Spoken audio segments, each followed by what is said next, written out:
नेपाल विकास नहुनुमा 6 कारणहरू छन्। 3 कारण भनेको केपी ओली 1, प्रचण्ड 2, शेरबहादुर 3। यी 3टा बाहरू भए। अब अरु 3 कारण भनेको कोरोना, भूकम्प अनि बाढी पहिरो। हेर्नुस् त बाढी पहिरोले कतिको ज्यान गयो। सालन्ने आउँछ, सालन्ने क्षति गर्छ, सालन्ने हुन्छ।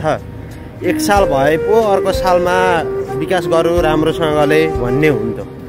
अब एक ठाउँमा गरौँ अर्को ठाउँमा त्यस्तै। बाढी पहिरोले धेरै क्षति गरेको छ नेपालमा। भूकम्प पनि आइरहन्छ।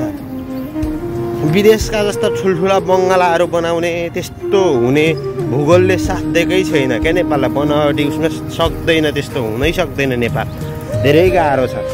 विदेशमा 100-150 तलाका घर हुन्छन्। अब भूकम्प आउँदैन, ढल्दैन। नेपालमा 2 तला 3 तलाका बनायो भने भूकम्पले सबै ढालिदिइहाल्छ अनि कामै छैन क्या। त्यही भएर नेपाललाई विकास हुन नदिने भनेको यी 6 कारणहरू हो। 3टा बाले सकेरै छोडे।